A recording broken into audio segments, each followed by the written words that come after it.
Alright, let's go on. I get that coffee. I get that gaming newspaper. Let's go on. Doing more lo-fi. Well, it's still us, because tomorrow Twitch gonna kill Twitch soundtrack. I need to remember to get that. Some game soundtracks probably loaded out. There we go. Maybe we'll get some third-party lo-fi stuff too. But that might be kind of more tricky for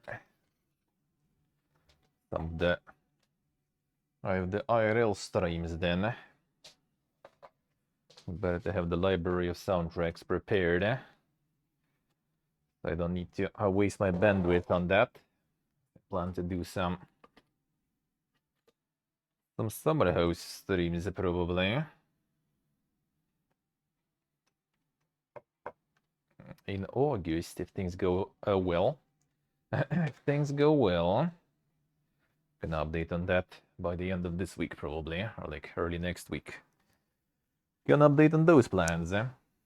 Hooray, we good? Are we good? Let's get that coffee. I'll get the water.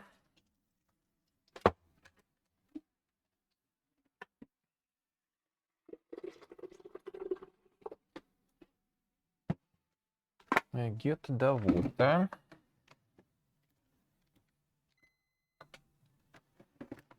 Come on. There we go.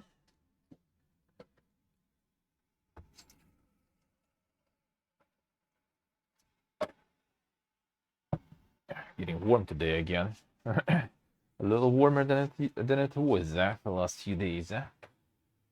I'm getting a little warmer.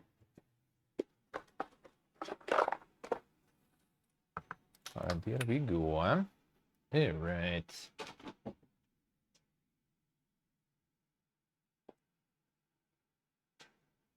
All right. 38 there. No, we are I was 16 like an hour or two ago. I think it's gonna get like up to 23 or something today.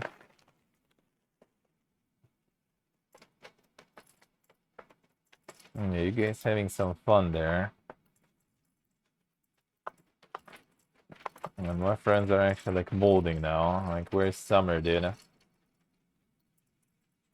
Didn't even get any tan or something with this weather.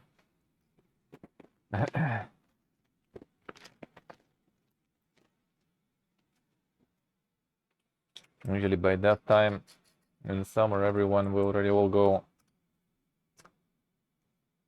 full baked mode.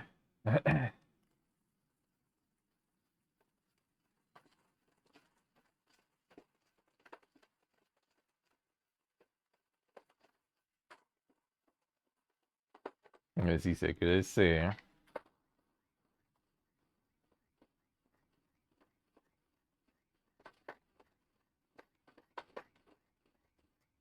That is not exactly that fun.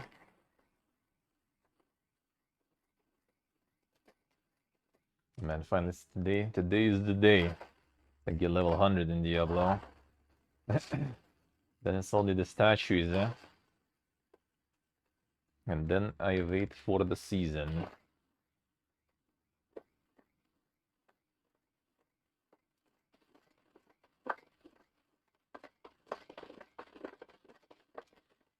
Yes, he's okay, say. I mean, I did get like kind of like arms and shoulders a bit. Well, shoulders maybe quite because it already started shedding a little bit. So I guess shoulders got some those when I was at the summer houses and stuff, and doing stuff in the sun. But that's kind of, I guess, face a little too. A little. All right, let's go on.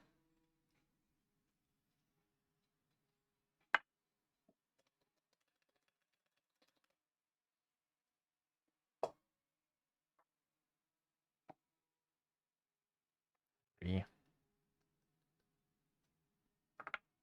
it out because it's gonna block the closing part.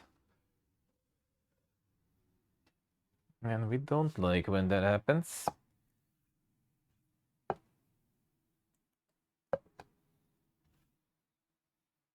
Wear at least jeans to work, and then the dress code. In some companies here, I remember when the Giga Heat and stuff starts, they usually allow you to change the dress code a bit. Not to mention, usually ACs are everywhere. Like nowadays, something without AC is really rare. Buses with AC, trains with AC, everything with AC.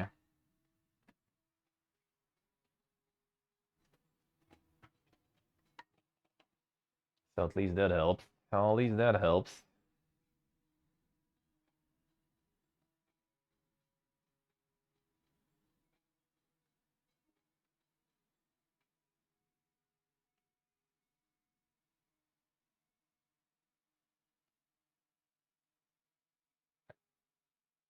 Imagine wearing pants, yeah. Can you imagine?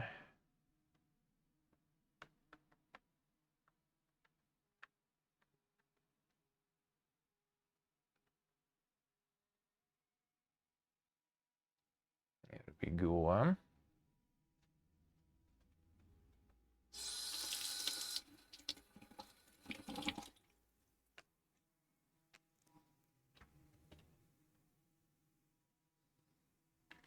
Yes, he's okay. See, directors don't like you wearing shorts. That son. I don't know, like unless you like you work with clients, if you like, you know, like some sort of like the bank manager or something. If you like sit in the back room somewhere, the server room or something, who gives a shit what you wear, dude?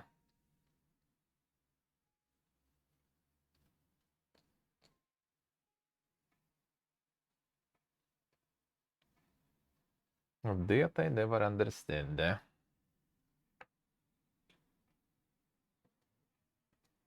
My jacket and jersey, yeah. Yeah, it kind of happens here though. But yeah, when it gets hot, usually they change the dress code a bit. And then there is AC, so yeah, that's usually not even that big of a deal. Wherever you go.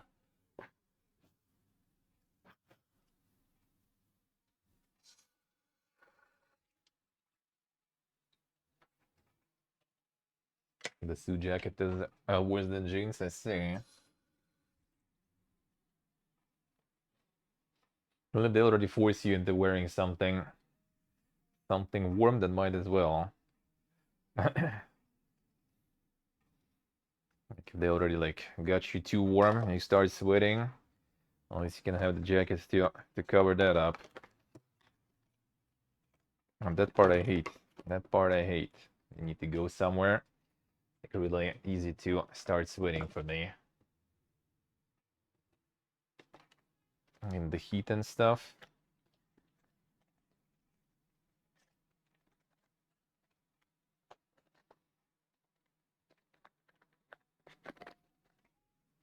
Especially as like humidity or something. Ooh, I remember like when we were in Egypt, I had this like the gray like sports suit and everything that I was wearing, like dinner and stuff. Then you just go outside and it's so humid that it's like instantly gets all completely wet. That was actually like even though it's hot, I was actually getting like the tank top under, so at least you know that soaks in everything. Because you literally just go outside of the room, go to like the restaurant, the canteen thingy, and you all soaked.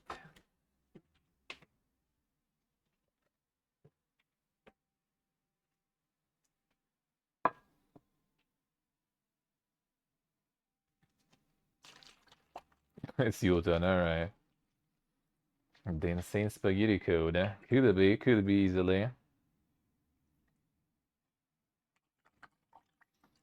Yes, he's okay. See, yeah, I have that problem. Like, I have a friend who has it even worse.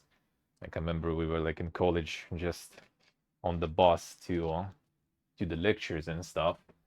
Well, I mean, it's like 15 minutes on the bus, and that was, you know, the time when back in my day, when there was no ACs or something, only open window for you. He's the one. He's always the one who opens that window. Like the first thing he does entering the bus, he opens the window. And God forbid some like old lady or someone will start and close it, please, it's cold. He just like looks at her the way. They instantly shut the fuck up.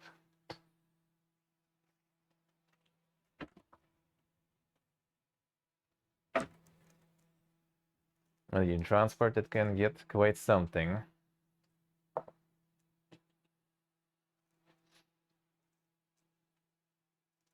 And nowadays it's fine though. Like nowadays in transport is actually better than walking. Back then sometimes like he was like, let's go like last station, just you know, walk there. Like a DreamHack too, I remember like with CB, I think we're going on the bus. He was also, dude, I can like leave here and just go for a walk.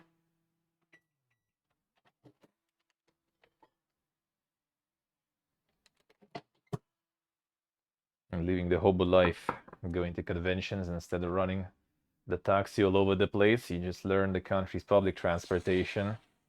Still have the app, I think, installed on my old phone. And the JLT one. Yon Shopping's public transportation. Not even buying that the tickets and stuff, like a proper human being. And then there was Guaco and some other peeps. And just go to the bus driver, like, oh, I want to pay with the bank card, and most of the time they're like, oh, shit doesn't work, so go in for free. And then like, bruh, why did they buy it in the app?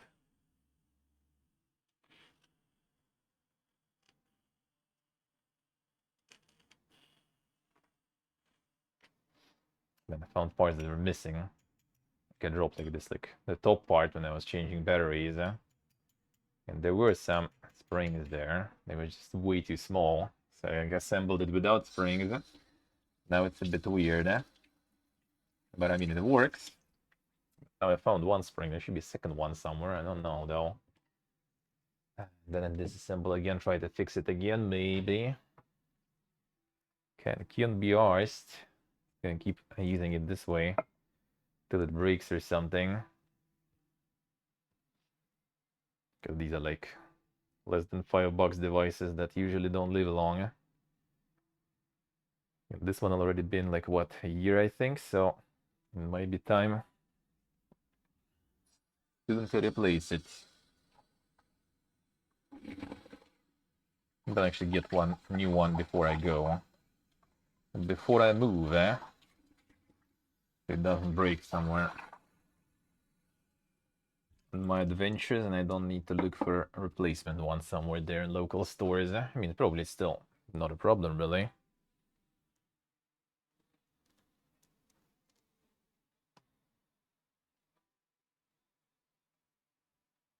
There we go.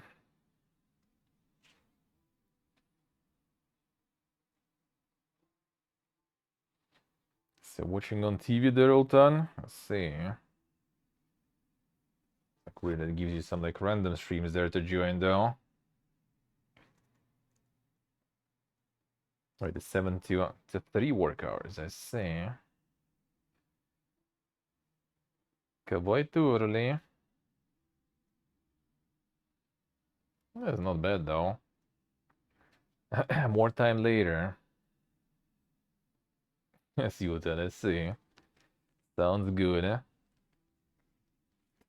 Yes, okay, that's true. That is true. Getting a whole day for yourself there. Alright, let's go. Ignore this hello. Yeah, we do, man. Yeah, enjoying summer. No summer here really, more like spring or autumn. But enjoying. Sitting home, I don't even mind it. It's kind of more fresh.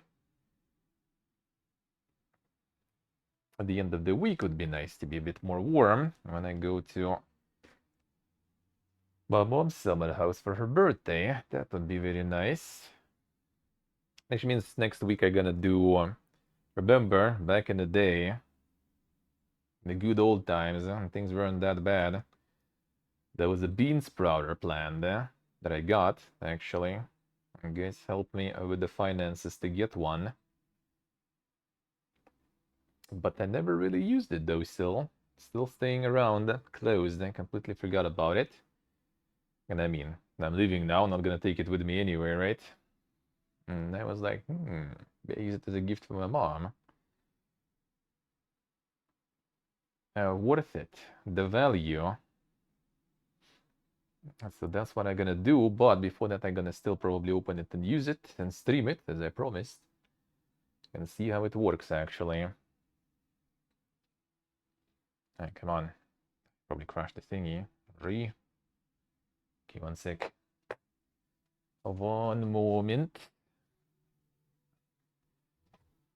Can restart the tablet capture thingy. I assume it crashed there. Yeah, probably.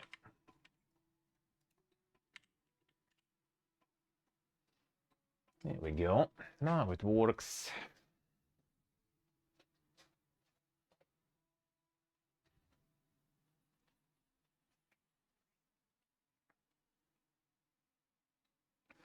Oh, there we go. Alright. Yes, it's time to look into the player's time respecting. See how that will go. See what they have to say there about it. Alright. Somehow cold there too, I see. Less forest fire. True. That is actually true. Got a lot of rains there and stuff too now, so that actually hopefully will help with it. Hey Steve, hello. How you doing?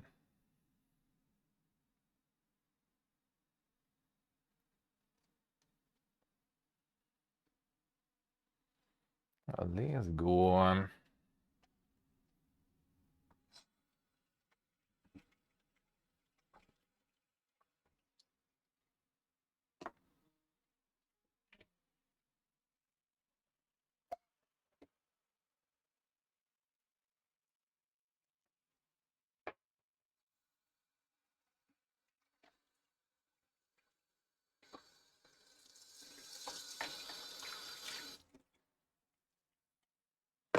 There we go. All right.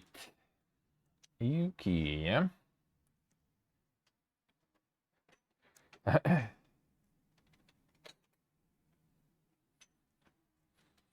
Commute to high school almost an hour. Dude, that's normal commute here, completely. Completely. Like 1 hour commute is nothing. You want to get the center, even the center of my district, that's gonna be like 30 minutes. Well, like the administrative center, I guess. 20 minutes maybe. Want to get the center of Moscow? Ooh, prepare. Prepare. Let's do it by, don't do it by car, preferably. And by train, that's gonna be at least like an hour or something. If it's an express train. Alright, let's go. Respect players' time by making longer games. So I'll do it with this one here. A link from tight to endless, graphics from ultra fidelity to programmer art, quality from tight to jank. Isn't tight nowadays the slang for good though, isn't it? So not sure about that one. Well, actually, yeah, I guess from tight to jank. I mean, kinda. Kinda works.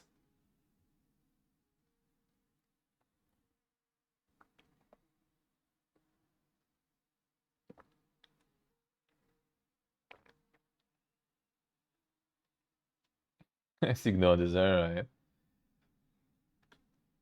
Damn son. Well, that's all on them for having such search history and not having to save search on and stuff, yeah, no.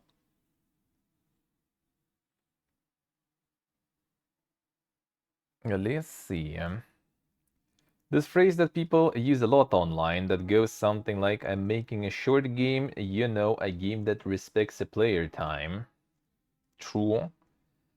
Not sure where that phrase respects your time came from. There was this 2015 Kotaku article by Patrick Klepek called I Wish Dragon Age Inquisition Respected My Time.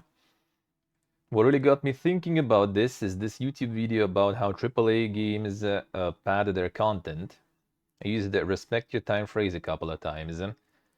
There's even this pretty good podcast that I consistently listen to called The Short Game, which has a tagline, games that respect your time. This phrase, respect your time, gets thrown around so much by thought leaders in gaming that you might get the impression that you should make short games. But in today's blog, I want to show you that Steam players love long games and they consider gaming their hobby. The whole point of hobbies is to fill time, and a lot of people have a lot of time on their hands. To them, respecting their time means filling it with lots of deep gameplay. I wanted to write about this today because I've recently seen a bunch of indie games underperform because I think that although they were beautiful, they were ultimately short linear experiences that left players unfulfilled. Ooh, let's go give us examples there. Pulled a couple of reviews from these games that highlight the sentiment. Limited gameplay depth, some players might find the gameplay mechanics and puzzles to be relatively simple and lacking in challenge, which could lead to less satisfying experience for those seeking more intricate gameplay. But that has nothing to do with Ling though. It's just the gameplay. Hello, look, these checklist reviews that have a lot of players leave. Look at the scale this particular gamer uses to classify games. 15-hour game is considered short. 3 to 15 hours. Well, I mean, I would probably like narrow down short to below 8 hours. Like 8, 6 hours. Basically like what fits like, you know, in one stream. That's kind of short, I would say, for me personally. I wouldn't really call it short though. I would say that's fine. Depends on the game.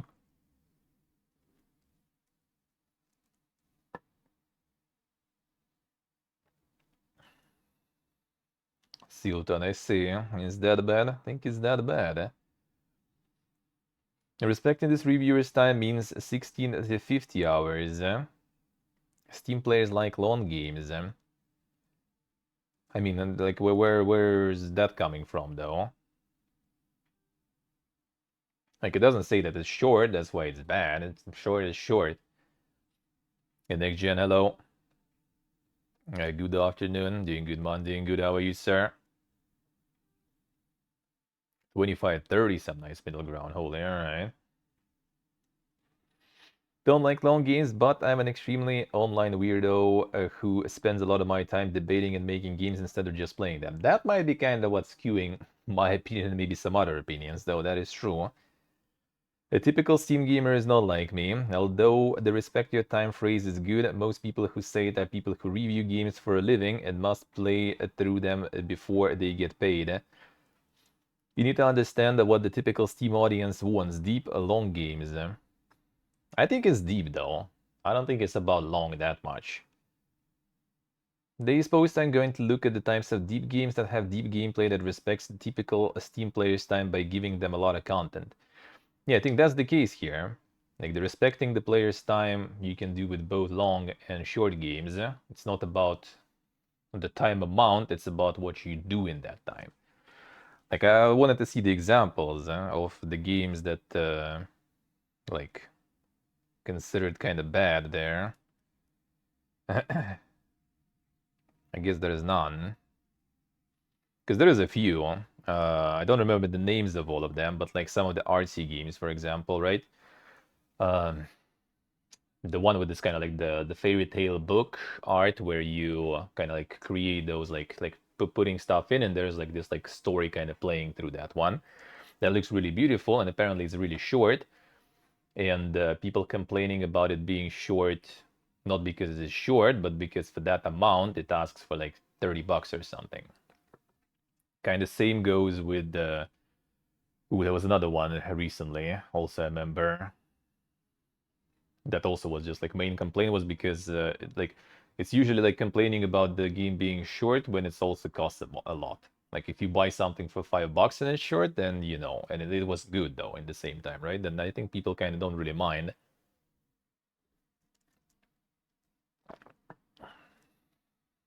Yeah, 12-hour RPG sounds kind of weird, true. Yeah, Planet of Lana too, yeah. And that one wasn't even like that bad of reviews, right? Like it was still very positive, I think. There was like just some reviews that were complaining that they expected more for what they pay for.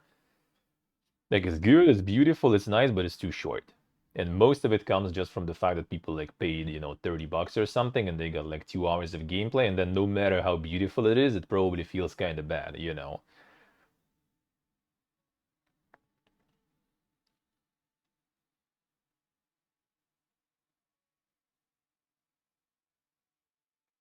And the gamer is surprised those platformers don't have 100 hours of content, yeah.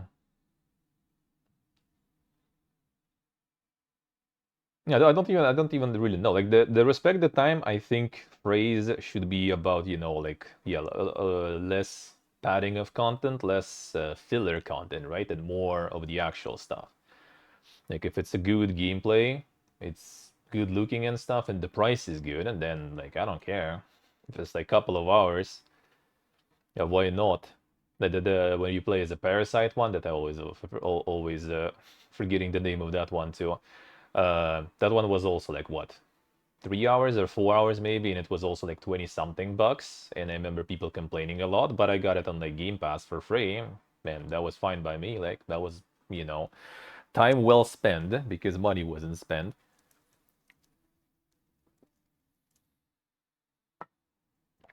Carrion, yeah, Carrion. Carrion was like a lot of people I saw like complaining back when it was released. Like it was like mostly positive, I think, and the only negative ones were complaining about the length. Like, dude, I paid like 20 back then, like 20 or $25 or something on release, and I got like 4 hours or something.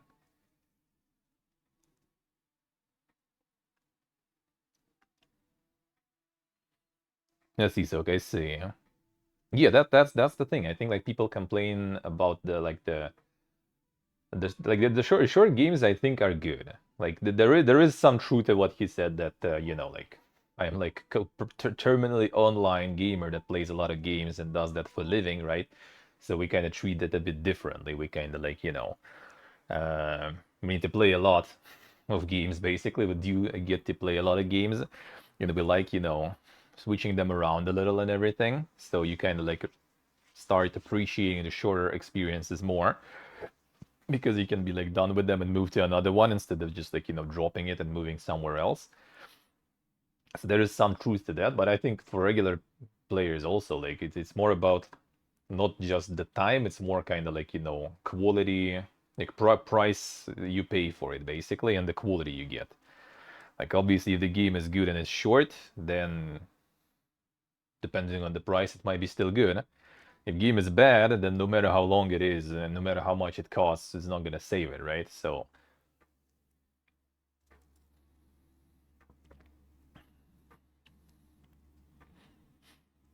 let's see. Now, three attributes that greatly affect whether Steam players like it or not. Game length. I don't think like the game length on its own is something that, you know, uh, define how you like the game or not. I don't like if it's like if you're not enjoying it, it doesn't matter how long it is. If you enjoy it, that maybe you kind of wouldn't mind if it's longer, right? Like you would enjoy it more than or longer. So then that's when people kind of like, oh man, I wish there would be like the replayability and stuff, right? But they need to enjoy it in the first place already, and then they already kind of like, well, wish there was some more. But if it's just long, it's not exactly the like if you make a long game with the good graphics, like this game length, graphics, and quality. So like if it's like good graphics and it's long, but the gameplay is shit, then is it good then? I don't think so. I don't really think so. If it's long and gameplay is good and graphics are bad, then I think that might be kind of good. That might actually work. But in the same time, if it's short, that also might work, right? There's like a lot of those like minimalistic games that are kind of small with like very little scuff graphics, and you know they fine.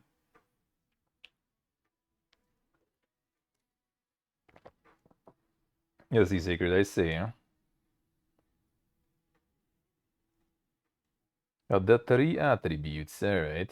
AAA games have a budget and resources do all three attributes excellently. Have teams of hundreds of artist developers have lots of time to develop it. Washington Post reported that Tears of the Kingdom was delayed for 1 year for the polish. True.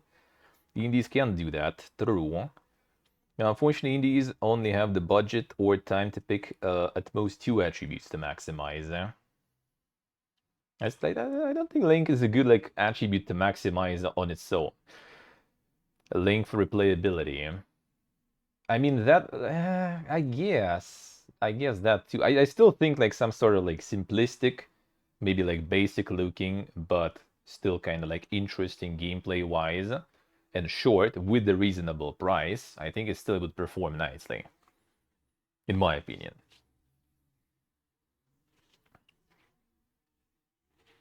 The sandboxy games, well, it seems like it. I'm about to get there.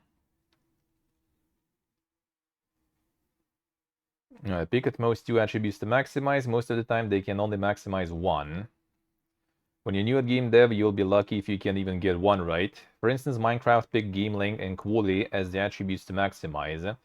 Endlessly deep game when you can do anything, and it was fairly bug-free, but the graphics were greatly simplified. Same thing goes for original Dwarf Fortress. So Minecraft game length high, graphics low, quality medium. Well, I think like the quality medium sounds kinda a bit disingenuous there because it's Minecraft. The thing is, like, I guess nowadays, if you look at Minecraft, it doesn't feel like something revolutionary, right? But like back then, that was, that was like the first of this kind of like, well, sort of first of the genre that actually got big and stuff, right? So I think quality back then, especially, was looking differently, and nowadays it's just kind of like riding the wave of like, the name, the success, and everything.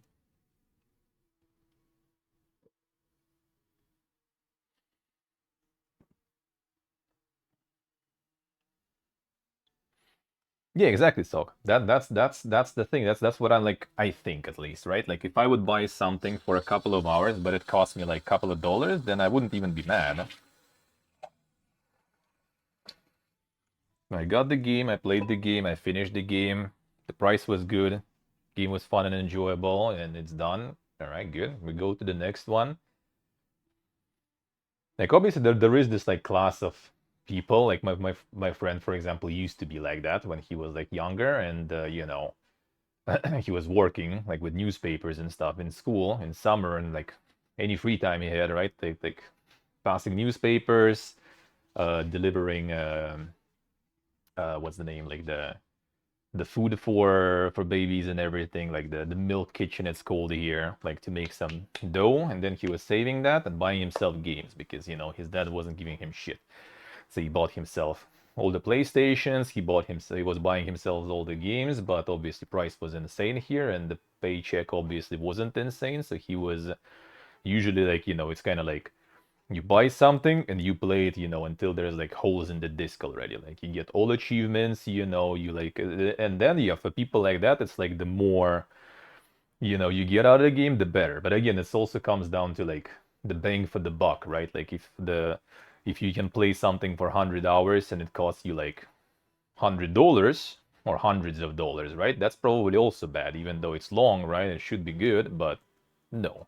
I'd rather like pay $10 and play for like 20 hours, for example. That's a little better.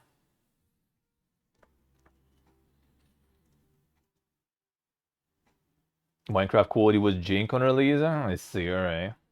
Well, I guess that's also like the thing, like what we take as quality. Do we just take how well it runs and stuff? Then like it might be like super good looking, running super well, being super long, but if the gameplay is trash, then no, I'm gonna pass. I don't care like how good it is and everything. Player engagement is metric. Now we were looking from like development perspective, so it's kind of more about what developer can do, like increasing lane, increasing quality, increasing graphics, basically. So like quality here, I would assume kind of not exactly the jank tech-wise, but more like for me personally, even though it's kind of hard to say, it's kind of like the gameplay, right? Like the mechanics in game.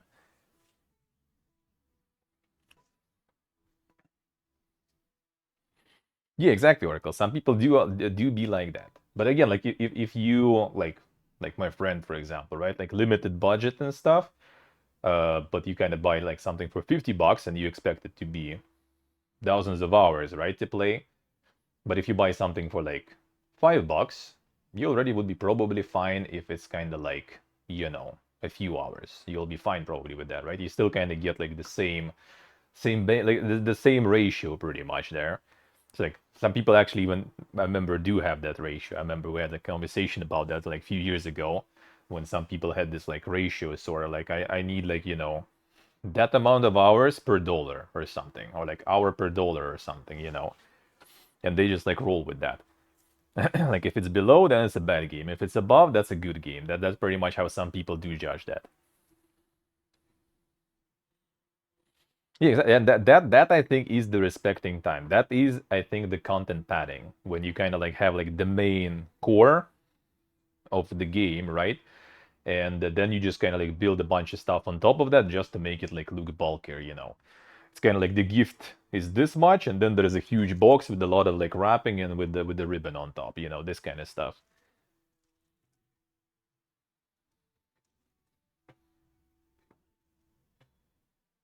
Yes, Oracle, I see.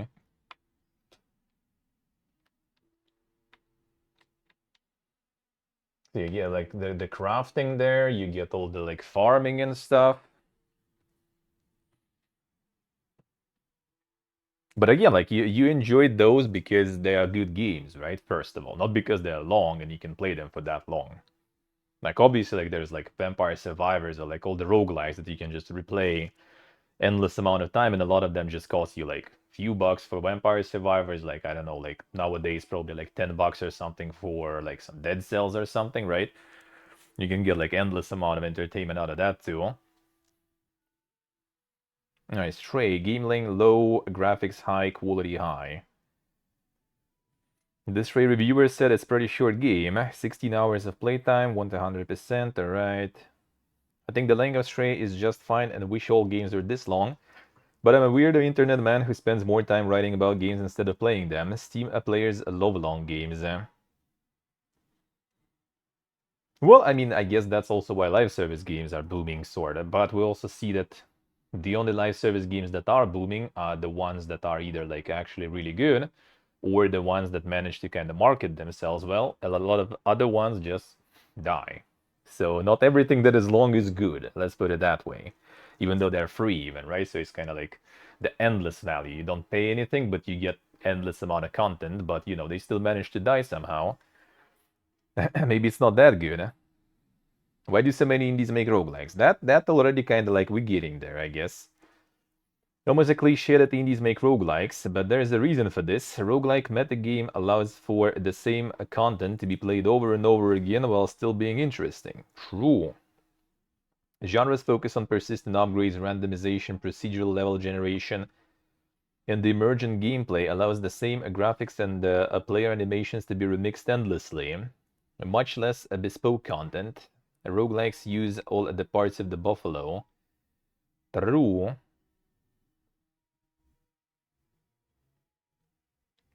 A roguelike metastructure is a hack to extend gameplay time without having hire a huge art team to generate a ton of graphics. I do agree with that. That is a good point. But then again, like the roguelike should have like this like first few hours that are really good, right? And then after that, it already might be a benefit if it has more on top of that. Like the loop should still be good. Eh? That reminds me the Raven's Watch, right? The Raven's Watch is a roguelike actually, right? And it has some content on start already, but it had only one act. So one run was taking 40 minutes. Like you bought the game, $30 game, I think, if I remember correct, right?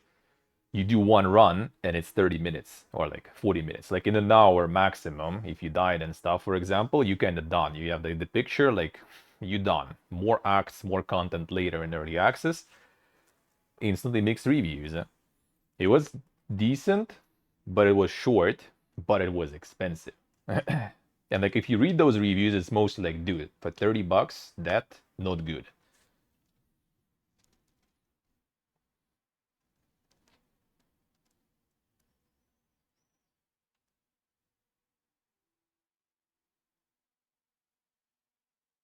$70 for a short one, a short game that you will never play again.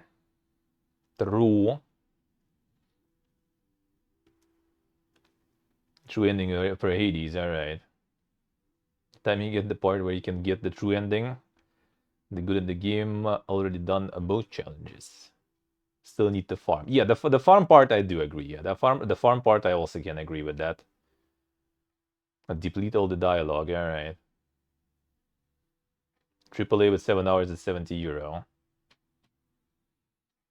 10 per hours of fun should be good, yeah. Yes, Oracle, I see. But that's the thing with Hades though. Like with roguelikes, it's still like the first bit that matters.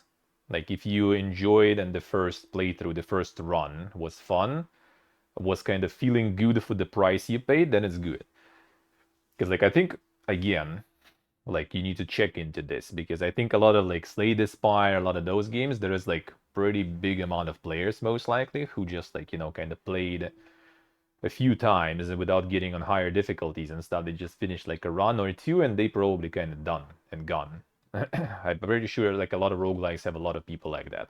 Because I'm like this myself. I can do like I like nowadays especially also don't really like unless I really like some game, then I'm gonna play more, right? If I'm super into it and I have nothing else, then sure. But most of the time it's just like one run and you kind of done with it. And if the price and stuff was good, then I'm happy with that. Forest farm and people love it. I mean, some people do. Some people do. Custom roguelike map costs the hours of life, I see. Now, roguelike actually, in my opinion, is the definition of actually like the good mechanics. Like if you get the gameplay and mechanics well, then you can literally just kind of like multiply the same kind of like segment that you made like as many times as you want, and people still gonna play that and enjoy it. But again, if Hades, for example, well, Hades is kind of like also like the popular, you know, the devs are carrying it a lot. But let's say like I don't know, some like less. Well, let's say Vampire Survivors even, right? Like put Vampire Survivors like in $30 category, especially on release when it was just out before it kind of picked up the hype, right? No one would buy that, most likely. Like it would be like same amount of content, right? All the replayability, all the roguelike stuff, but people probably wouldn't really like be as excited and hyped about it if it would be costing like $30. Even though everything is still the same, right? Let's say like all the quality, all the like replayability and stuff the same, but make it like $30 or higher. Like I'm pretty sure that people already wouldn't be so excited about it. Roguelike design surprisingly ain't that easy. Well, I mean, meta progression is kind of hard to do, yeah, to do it like fair and properly. The Risk of Rain is a really good one too. Huh? The Risk of Rain might also be the one that if you would make it like $50 or something, then maybe a lot of people would kind of reconsider. Even though it also kind of rides the wave of the first game, so it has like this like bonus, but it will be like the new game, well, that would be having like the same quality, same amount of content and replayability, but higher price. And then I think it's instantly kind of gone. Yeah, so yeah, that is also true.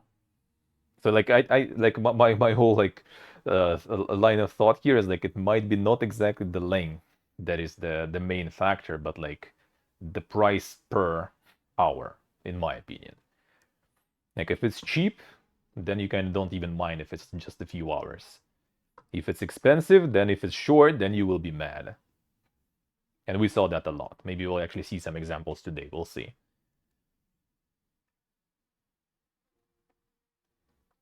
Alternatives to roguelikes. Roguelikes aren't the only genre that allows you to escape the short game trap. Read my blog for a while, you know that I constantly remind you that successful indie games typically fall into sandboxy, farmy, managey, buildy, crafty, open world survival crafty simulation genres. You'll notice that all of these genres have complicated long gameplay by relying on deep meta systems where emergent gameplay arises from their combinations, not the number of bespoke graphics. The genres that typically fail at indie scale often have linear, level-based, puzzle-focused gameplay. I mean, not sure. The theory is that small indie teams just don't have resources to provide enough high-quality content to satisfy Steam players, and linear games require so much bespoke content that players run past in a matter of minutes. First game I ever made was a puzzle platformer. This was one of the puzzles. It took weeks to design, create graphics for, a code, and test, and yet people could beat it in about 5 minutes. Puzzle was one that woke me up to the bespoke content trap. I mean, it is kind of true though, like in a way. In a way, I think it is. Linear is death, yeah. And Devolver Annapurna, yeah. The thing is, like, one of the things is like the puzzle platformer. Like the platformer, I think a lot of people already like said it many times. The platformer as an indie game, your first indie game or something, is a bad idea unless you just want to kind of like practice and stuff, because there's plenty of those. You just compete with a lot of stuff in that genre, and that's the problem. And that's the problem. And a lot of stuff you compete with has a way like higher quality and probably competitive price. While like for example with survival games, there is not that many like high quality survival games that are priced reasonably. There's like Rust, for example, right? And Rust already also kind of like a lot of people played, a lot of people got tired of it, and it's also kind of like a little bit niche-y, I guess, with the you need like to find the right server and stuff and everything. There's Ark. Ark is like very janky and stuff, for example, too, and they also expensive, so you still have your kind of like niche where you can try to slide in, even if your game is jank, or even if your game is like, well, even if your game is like cheap enough, you still can like slide in into that market too, in my opinion. While like the platformers, there's like so many really good, really beautiful, and kind of cheap platformers on the market that trying to make something is not that simple.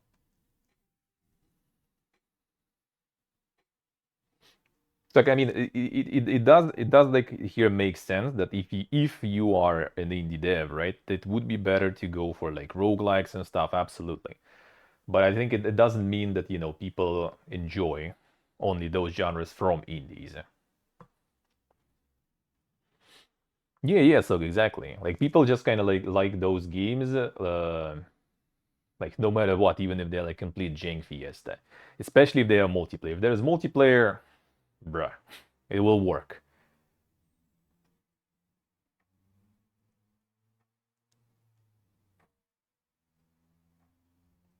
Yeah, yeah, exactly, Steve. Huh? Like it's hard to innovate with the platformer genre, or you need to kind of innovate in a very risky way, kind of like the Rain World, for example, right? Like they kind of like tried to get something new with platforming going, and they went like super hardcore mode and stuff, and it worked. But that doesn't mean that all of them work. Like I'm pretty sure there's plenty of people who also tried it and it just didn't like pick up and rip. So you kind of still need something like very like complicated. Like it should be either very like with platformers. I think this kind of works though. It should be either very beautiful or it should be like something super crazy in terms of gameplay, which in platformers is hard to make, right? Unless you start like putting some mechanics, like I don't know, like some RPG mechanics in there, some this kind of stuff. But then again, it might not really click with people that well, and they might be just, kind of, what is this shit? But I mean, even if you add a lot of length to that platformer, that doesn't make it good. That's the thing.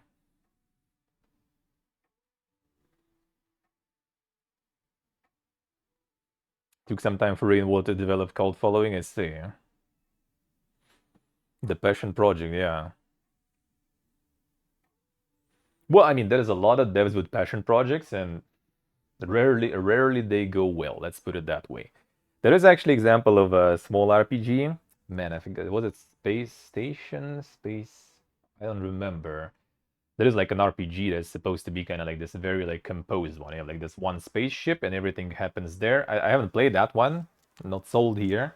At some point I will probably, because I was interested in the concept, because it was like very like small, confined in a small space, and it like I guess it kind of like reuses a lot of like you know environments and stuff in there. Like you can try to go with like somewhat of a Dragon Age 2 way. Like you have to just like based on one area, like very kind of like compact area, so you don't need to create a lot of like assets for that and everything, right? And then you have like kind of like this like chapter system like Gothic or something. So you kind of like this environment, you go through it, you do something, and while you're doing something, some things already changes in like NPCs repositioning, dialogues changing and stuff. So you kind of like in the same area, but you still go through kind of different things, different quests, different NPCs maybe, or same NPCs in different situations. So it is kind of possible, but I guess it would be a little more weird because Dragon Age 2 got a lot of complaints back in the day because of that, I remember. But also Dragon Age had different expectations, right? It was AAA game from Electronic Arts, from BioWare, so people were hoping to see something like super Poga, and it wasn't that Poga. How's it going, Nick? Hello. How's life?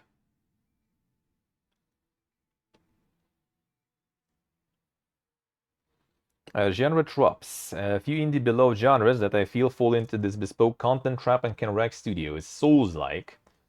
Very popular genre among Steam players, but to make a game that will satisfy them, you must match From Software and quality graphics and depth. Very, very picky fans. So might be able to mock up a cool screenshot that looks great, but the fans are merciless if there is the slightest hint of jank. I'm not sure about the jank part, to be honest. Also expect so much content that there is no way a small indie team can produce one and maintain quality. If it's 3D, Souls-like, then yeah, I think so. If it's like 2D, something like Blasphemous, right? For example, that one went really well, and that one in the end went pretty big. I'm getting a second one soon. So it is kind of doable, but that I think again falls in the same category. Like you will need to kind of like to either innovate or make it like very pleasing visually and stuff. And I think again, length doesn't really matter that much. I think. MMO, well, yeah, MMO for indie is, yeah, totally not worth it. FPS, try to match Half-Life or Doom level of graphics, you will fall because they require a farm of artists and level designers. However, some indies get around this by reducing the graphical fidelity, boomer shooters, or adding an interesting metagame layer to reuse content, neon white. True, especially the boomer shooters part. I think that's actually like really a really good niche nowadays to get into. Immersive sim. Tackling this genre can destroy even AAA studios, such a hard genre to create content for because of the multiple ways fans expect to play through it. Some indies are able to get over this by implementing some elements of immersive sims without going full System Shock. See Void Bastards or Dusk. Wait, Dusk is an immersive shooter, an immersive simulator. Not sure about that. Not sure about that.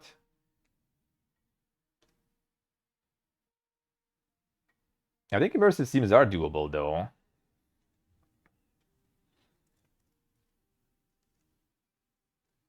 Let's see the GNSC.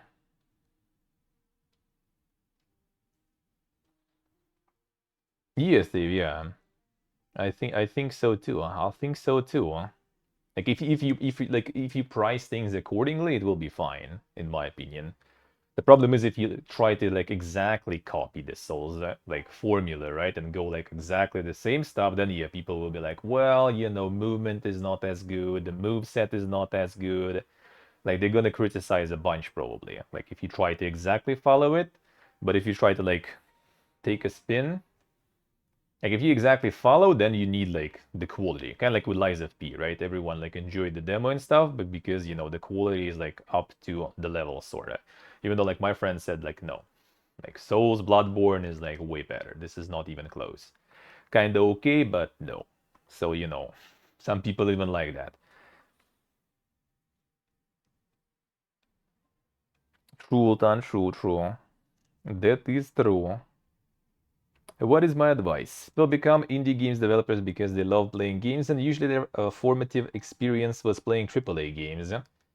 So when fresh-faced indie developers brainstorm ideas for what they are going to make, they often think in terms of content-heavy genres that AAA studios make. Linear FPS, RPGs, open world games, Souls-likes, 2D and 3D platformers in the Nintendo style. With RPGs, I kind of agree. Like I would love to make one, but you realize how much effort and time you need to put into it, and like, bro. Equal said hello. Like it's a super annoying genre to get into. And unfortunately, this often becomes a quagmire. Very risky for indies to make those games because they require far too many resources. As a result, indies must cut corners on the three attributes: quality, graphics, and gameplay length. Few indies make cuts in the right ways and end up critically harming the enjoyment of the game in the eyes of the time-rich Steam audience. Want to make whatever thought makes, yeah. Several genres that are viable, but indies don't know much about them because they aren't typically made by AAA studios and they don't typically make it to consoles. These are the weird genres that PC players on Steam love and provide hours and hours of content, relatively less content. So that is, yeah, simulation games, kind of true, even though I think it still has the niche though. Like I played even on stream, such like janky simulator games, such a broken one also. Uh, what was the name? There was a few. There was like I remember the food truck simulator stuff that was laggy as shit, and a bunch of other ones that are really janky, and people still play those a lot. That's where like Playway and others step in, so you can. It's just that sometimes you need to go like more of a meme way, like simulate something memey, and then it can be as janky as you want, but it still, I think, needs to hit this like price. The price tag is still important for those.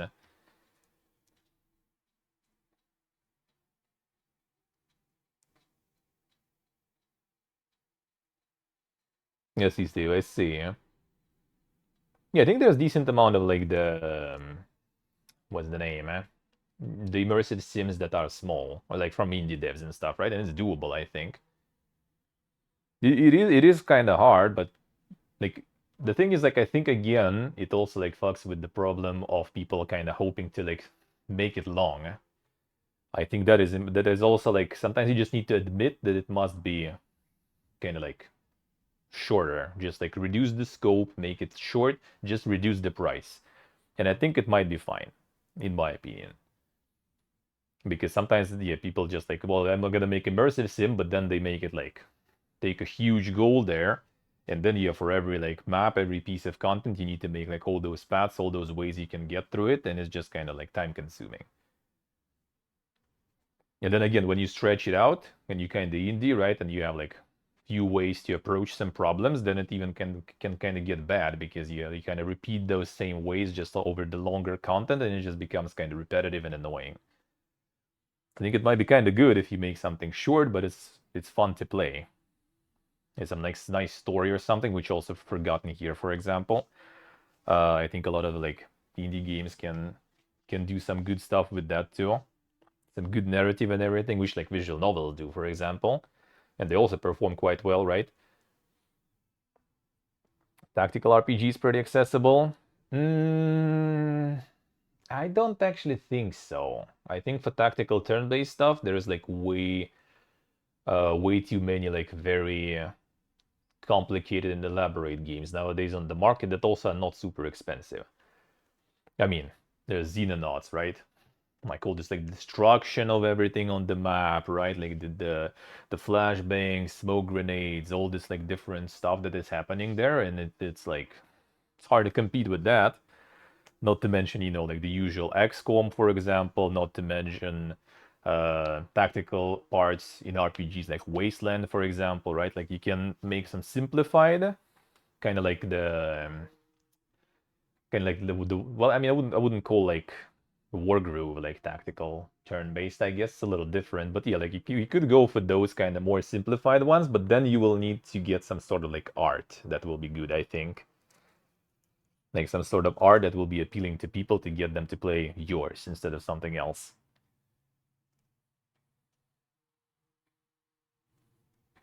And again, like for example, with tactical turn-based, there is always a good example of the studio that made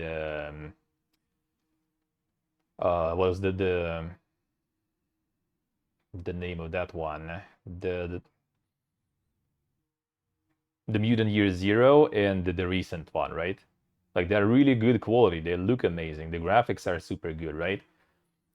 And the length I think is decent in all of them, but they all kind of like mid, just because they never really like got to the wide, audience.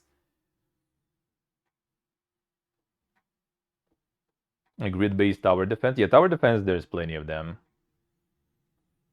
Can't nail the gameplay and balance. I see. I see, like they have the budgets, they have like experience already and stuff, and they still can't really do it right. They still can't get like the mass, the mass user. Like, they still kind of do good, seems like. Maybe thanks to publishers, I don't know. They still kind of keep working on them. There's already like what, at least three games for sure from them, maybe more already.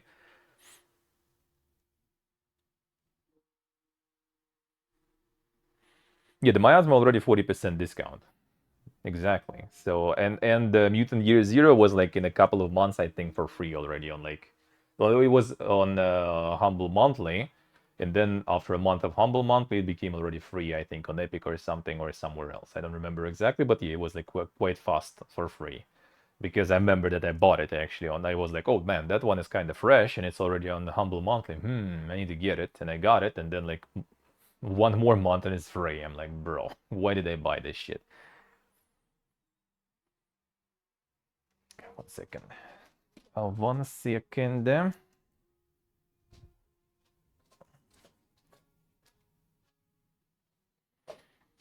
So yeah, I'm not sure. Tactical turn-based might be kind of tricky to do, unless you have like some cool ideas, of course. Like Xenonauts also doesn't have like some crazy graphics, for example, or some shit. But like because of all this, like, uh, destruction of the environment and everything, it just like feels good. I don't know, like I like that one even maybe more than Jagged Alliance, even though Jagged Alliance also is kind of like really good and way better visually and stuff. And it's kind of like the nostalgia and stuff, right? But I kind of like Xenonauts more. Farm simulators, well, and that's why like everyone is doing farm simulators now, though. So do you really want to jump into this genre and try to compete with that? It might be doable still, because I think like survival games, like all the crafting center stuff, I think there's like people just like jumping those. I feel like I have this thing with strategy sometimes and some other genres when I just like trying different approaches to it. I just can like, play it for a few hours, see what kind of units they have, what kind of mechanics they have and stuff, and then I kind of can get bored and just stop playing it. But I'm still gonna play it just to see how it is. That's why I even play like pretty much, well, not all, but like the biggest MOBA games on the market, even though I don't even play MOBAs, but at least I can like try, how it works, how it plays, how some of the characters play, like how skills are working and stuff, right? And like mechanics, it's just kind of curious to me sometimes, and strategies, how those things work. Same like why there is no campaign in the strategy, why I get bored too fast, because I try everything, especially if it's skirmish and everything is open. You just can build everything, all the units and stuff. I just like try those things and I close and I never return. Unless there's a campaign that kind of keeps me going and gives me like some like challenges and some different missions to go through, then I can play it way longer.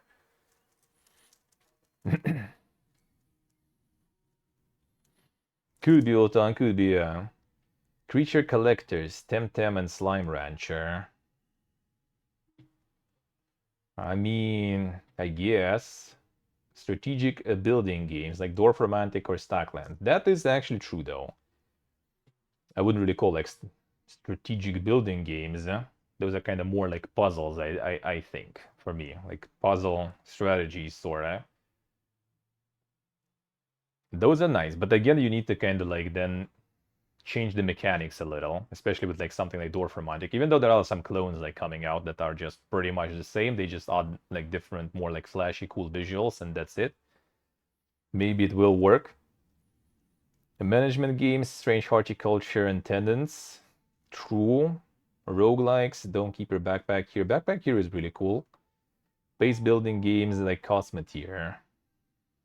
Cosmoteer is more like the ship basing building game, I guess, but that one I think Cosmoteer was in development for a while, for a long while.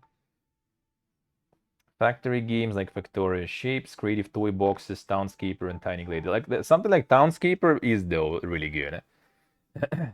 If you manage to get some new cool concept like the Townscaper, but with something else, that might actually like go really well. And that is actually kind of true. Though that genre is nice, but you need like some really good interesting stuff. Few linear narrative genres that succeed at indie scale, horror games. That is like horror games is actually a good example that not just succeed in indie scale, horror genre actually succeeds as very small game. It might be janky as shit. It might look ugly as fuck. It might be very short, but if the price was low, people will play it. That's it. As long as it tries to scare someone, that is good enough. Even if it's like some cheap jump scares, some loud noises and stuff, like itch.io basically I think thrives of those games, sorta. There's plenty of those, and they actually do kind of good. The Real Engine 5 horror with zero code, yeah. That's the thing. I think when you make the horror game more like high quality in terms of visuals, then it kind of instantly requires you to also up everything else. Like it should be already better, horror. It should be actually you should actually try. If you go with some like PlayStation 1 graphics and stuff, you can go like completely jank trash mode and it's still gonna go do well, in my opinion. And that's exactly like the thing. Like if it might be super short, but people are still gonna play because they get what they came for the price that they paid for that they wanted to pay for that amount of time, right? In my opinion. Visual novels, true. Fans also appreciate shorter content, and the text-focused gameplay typically means cheaper and less resource-intense content creation. There's the thing with visual novels, like they're not really short, if you think about it, but that's because you kind of read through that stuff, right? Like if you just kind of like click through it, they are super short, really.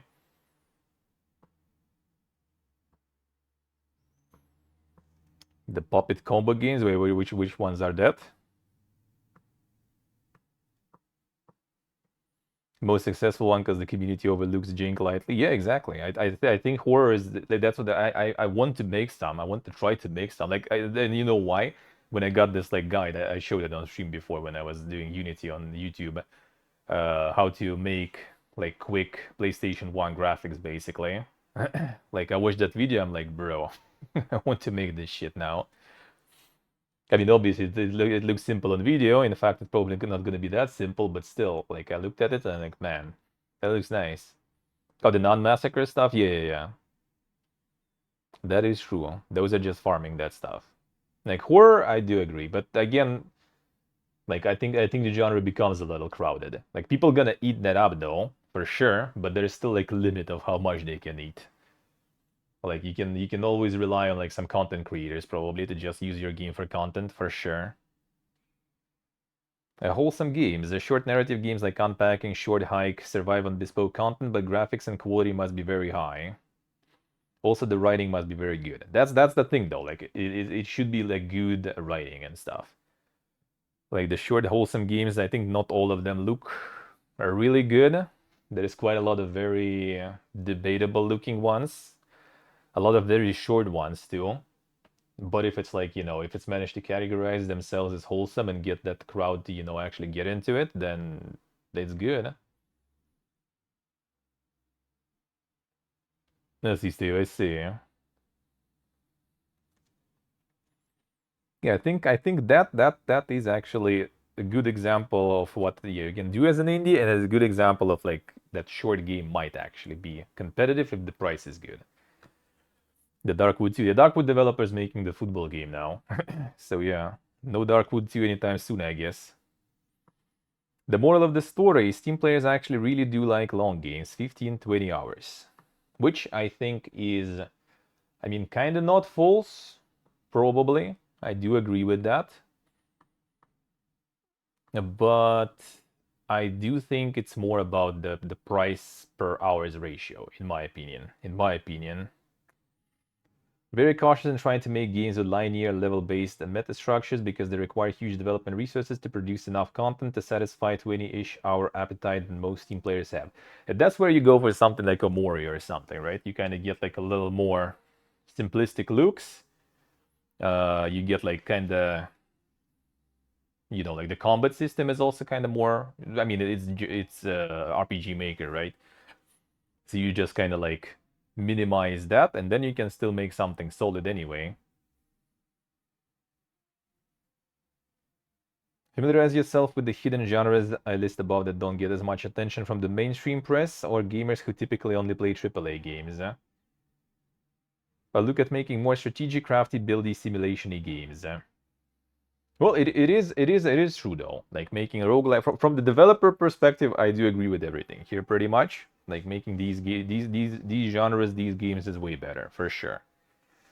I do agree with that. It's just from player perspective, I disagree with the fact that it should be only like longer one. I think respect the player time in the end is like the good content in like amount of content for the price. Like even if it's like 10 15 hours but you paid well like 10 hours let's say, but you paid like, you know, $80 for it, that already should be something on top of that that was totally worth it then. That's not that simple. But in the same time, if you paid $5 and you got like same 10 hours, then why not? That's good for me. And I think in the end, it also all goes down to like how good the game is. That's it. Like if the game is good, no matter how long it is, you know, it's gonna be successful. If it's gonna get found, of course, too. That's another question. That's another topic. But if the game is bad, it doesn't matter dollar per hour ratio how much you're gonna get. And that's the issue with the like the Sinking City I mentioned before, right? When they just like they don't even drop the open world on top of the game. They kind of like attach it from the side of the game. So you have like the main story that is actually good and stuff that you go through, and the game is good. And then you have like this like, you know, tumor here that if you cut it, like there's not gonna be any loss in the game quality whatsoever. But without it, it becomes kind of shorter. It still was kind of good though. I think it was like $50 back then, and it still was I don't know, like 10, 20 hours maybe. I don't remember how much my playthrough was, but it was good actually. I liked it. And I didn't even touch the open world whatsoever because it was garbage. But it actually got like bad reviews though in the end, because it was kind of long and it had all this open world humor that you can spend an endless amount of time in, but people didn't like it. Probably because people kind of started doing this open world stuff and realized that it's just content padding and doesn't have anything else going on. So even for that price, with that amount of time you could spend in that useless open world, people still found it kind of bad. Hey Focus, hello. Alright, let's do time. Let's do one more real quick here. Well, it's kind of fresh. The BattleBit one. I think there was a 1 second. Oh no, I didn't get the BattleBit one in. Ah, come on. All right. Let's see. Is this one a big one? We can get through this one. See, overall, I do agree with a lot of things that others said, but I do think that the respect the player doesn't exactly necessarily mean make a big game. First of all, it means make a good game, even if it's small. That's how I would formulate the respect the player's time. Like, don't look at the length, don't look at how big it is. Just, you know, it's not about size, but about how to use it. You know, as they say. That's pretty much it here. That's pretty much here it, I think. But here it actually works even better than with Dix, to be honest. That phrase with games works better. More true, not the copium. Launching a Steam coming soon page the right way. Let's see. Mini blogs that celebrate the successes of some of the students who took Wishlist Invisibility Masterclass 1.0. So, game developer behind the Stone Age 4X game named Folk Emerging, he used the launch of his Steam Coming Soon page to get free visibility to earn 725 wishlists in 2 weeks. The Coming Soon page. Steam algorithm promotes you when you launch your Steam page. They do not.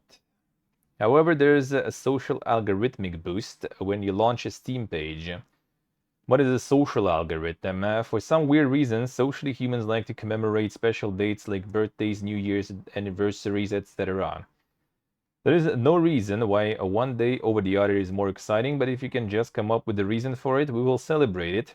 So if you treat the launch of your Steam page as one of these special days, we humans will come together to celebrate it. The social algorithm hack is how you can get more visibility with your Steam page launch. As a first timer at this, the Folk Emerging dev did fantastic with their launch. In 2 weeks, they earned 725 wishlists. Surveyed hundreds of devs and benchmarked full benchmark report their page launches, and this is what is normal. Typical wishlists earned during first 2 weeks. Alright, the bronze 100, silver 500 wishlists, a gold 1200 wishlists, a diamond 7000 wishlists. Makes it official in your head. Well, I mean, this I guess is about, making it official in other people's heads too. You can see 725 is very good, and typically the top tier gold and diamond games that earn 1200, 7000 come from established developers who have prior hit games, established networks with other developers, and big social media followings they used to cross-promote their game.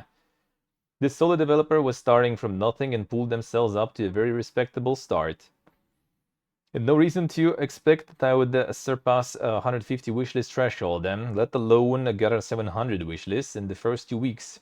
It's no viral hit, but certainly more than I hoped for. How did he do it? Now, the creator of Folk Emerging perfectly executed the promotional plan prescribed in my class. Helped most with the wishlist and visibility masterclass was the genuine breakdown of not only what's worth doing, but especially what's not worth doing. So many potential time sinks in game dev, especially as a solo dev, and way too easy to invest too much time marketing on the wrong platforms or developing a game that is very unlikely to find its audience. The pillars of his Steam page launch. Twitter account for his studio. Use it primarily as a networking tool to contact the press and befriend devs making similar games. He interacted a lot with Turn-Based Thursday to reach other strategy-focused turn-based game devs and gamers. Well, that's the thing. Like, I think Twitter nowadays is not the best the outreach tool, that's for sure. But with hashtags, you still can approach some. The thing is, yeah, you're gonna get mostly other devs, which, I mean, as long as it boosts your like algorithm and stuff, why not? I read it carefully. I went full-on promo mode on the biggest, most important subreddit r/gaming, but he also targeted more niche subs such as r/civ. Moderators of subreddits will check your post history, and if they see a bunch of promotion from you, they quickly delete your post. Even with the careful approach developer took, he got his post pulled and temporarily shadow banned. Reddit is a rough place. Yeah, I think just going in there and posting some odds on Reddit, it's not gonna work probably. Yes, Yulton, I see. Twitter is even viable these days. I think if you pay for Twitter Blue and you just go ham, like people with OnlyFans and stuff doing, then maybe it is. But without that boost, nope, I think forget about it.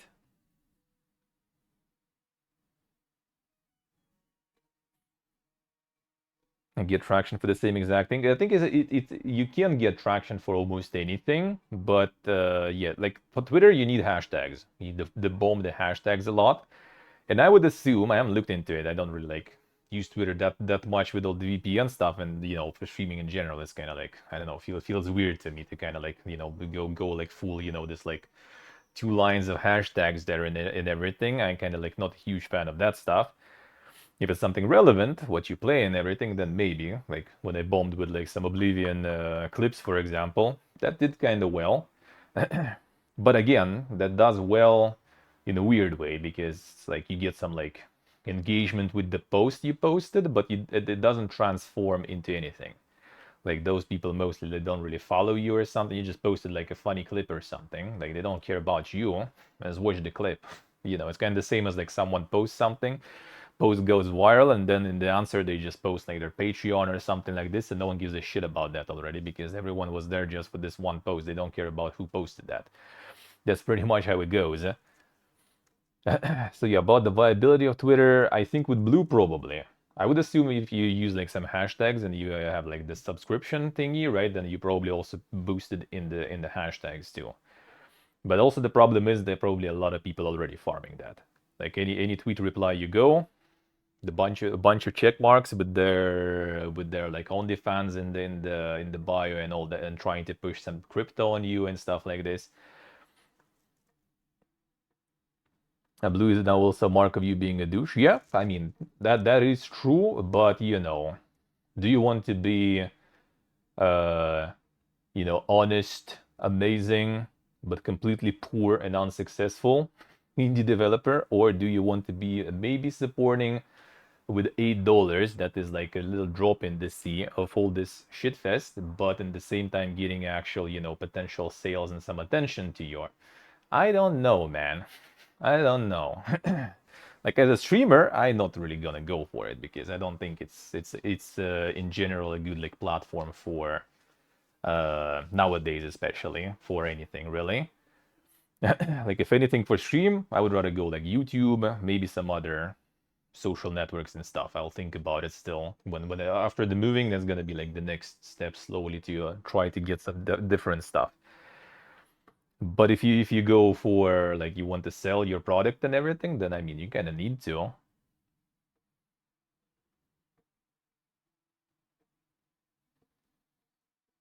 Yeah, see, so okay, see, yeah, that's the problem.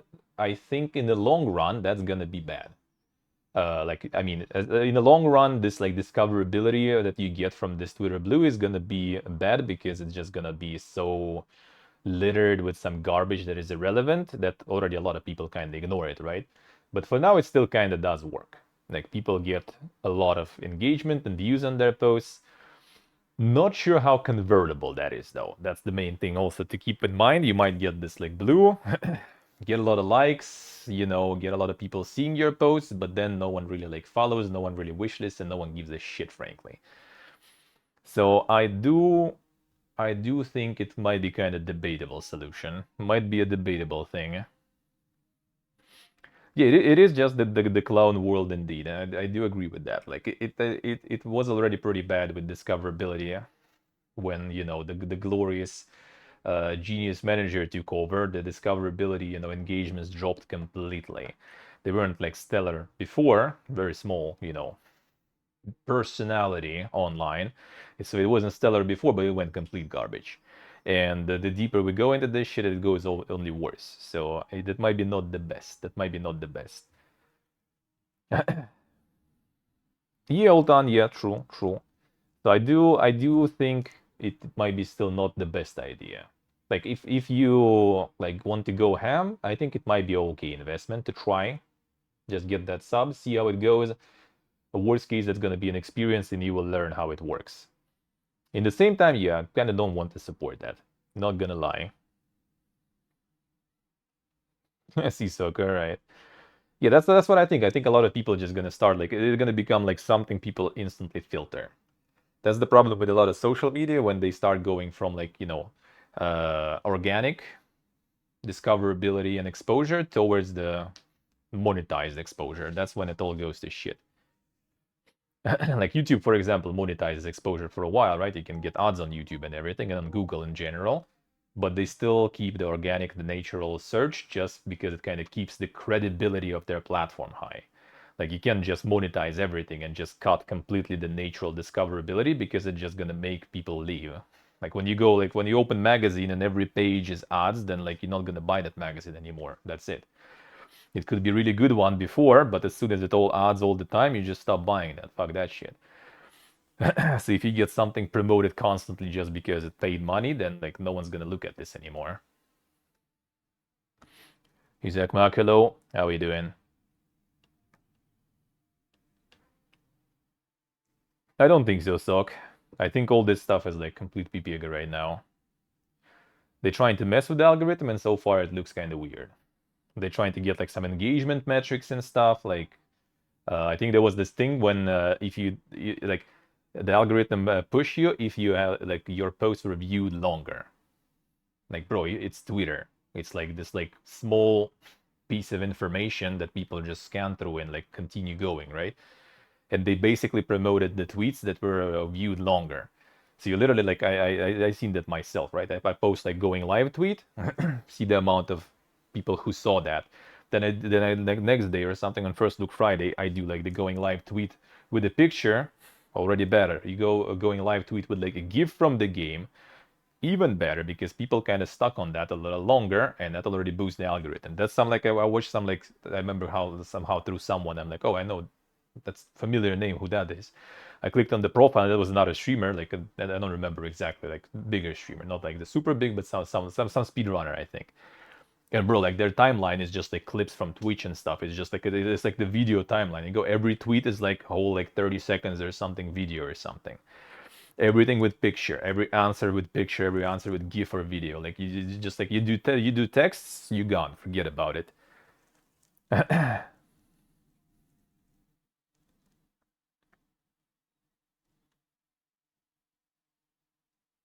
Yes, you done. I see.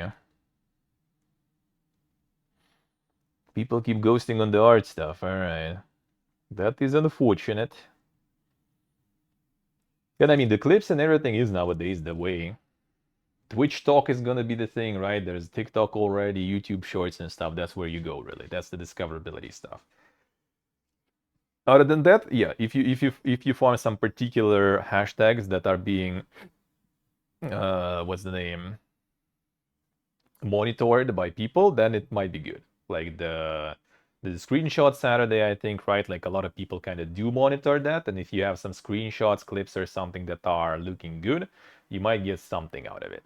It's mostly though other devs. It's mostly like the press watching, but the press watching is good though. Like I think Rock Paper Shotgun actually has this like weekly. I'm thinking about actually doing that myself at some point, maybe. Just go like screenshot Saturday and just like pick some like projects that are looking kind of interesting there and just browse that stuff a little. And I think they started doing it as content too, like some like the news article where they pick some like screenshots and some games that were on that they liked on Screenshot Saturday, and they just posted like a weekly post basically with some like screenshots from there. That kind of works. That kind of works.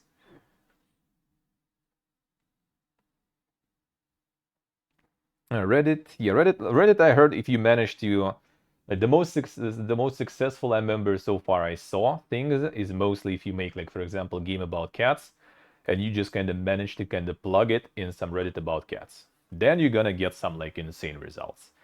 Other than that, if you make some like random average indie game, then there's not that much where you can actually kind of like if you go into gaming communities, they're already gonna expect that you are promoting yourself instantly, and that's gonna be like most likely your post is gonna get deleted and banned, most likely.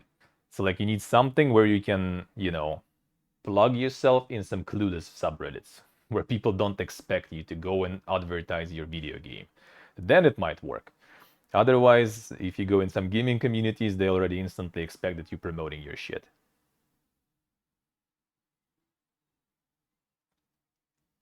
Tilton, I see. Yeah, there are also friends that makes it worse. Oh yeah, that makes it way worse for sure. That makes it way worse. Absolutely. If it's someone you know, that is indeed a lot harder than. A workshop his game's marketing materials before posting. Developers sought the feedback of other developers and marketing folks to get their input on his messaging and materials. Very important that your message is clear and people understand the genre of the game. True. Press. Developer created press release and also targeted very niche sites perfect for his type of games, such as Civ fanatics and turn-based lovers. That is actually a good thing. Get like the base, the table of this kind of like there's a lot of still quite a lot of like these like blogs, websites that are kind of like small, like not like IGN level, right? Obviously, but kind of like some small websites that might be kind of like debatable if they have a lot of effect, but they still most likely have some audience reading them. They might have some mailing lists and stuff that things go. They might be in some RSS readers still, some boomers like I used one, for example. And there's one thing, if you have a website for your game too, you can also try to get some, how do you say, like authority, I guess, in the eyes of the search engine that way. If you manage to get the press release with the link to your website and everything, that's the search engine optimization, good old times. You can get a little bit of that too going on. for example, get the trailer into, then your trailer will get some links on other websites that will boost your trailer in Google algorithm and in YouTube algorithm too, because those are interconnected. That might actually work. That is actually a good point here. Like getting a bunch of those websites that are small. If you have some translations to some languages, some of the local websites, that also might be really cool.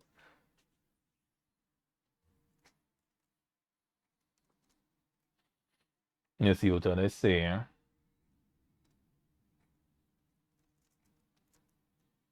Create an announcement trailer, a word announcement trailer in the title. A subtle distinction is one of those social algorithmic hacks that to get people to pay attention.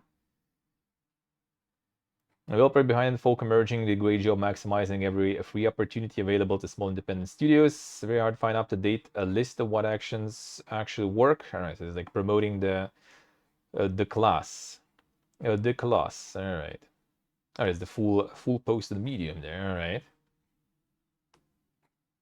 Well, I mean, it's all quite true here. It is all quite true. But on Twitter, yeah, Twitter now is in transition mode into something, well, currently like kind of in shit looks like. So we'll see where that will go. But yeah, mostly on Twitter, you're going to be targeting other developers most of the time.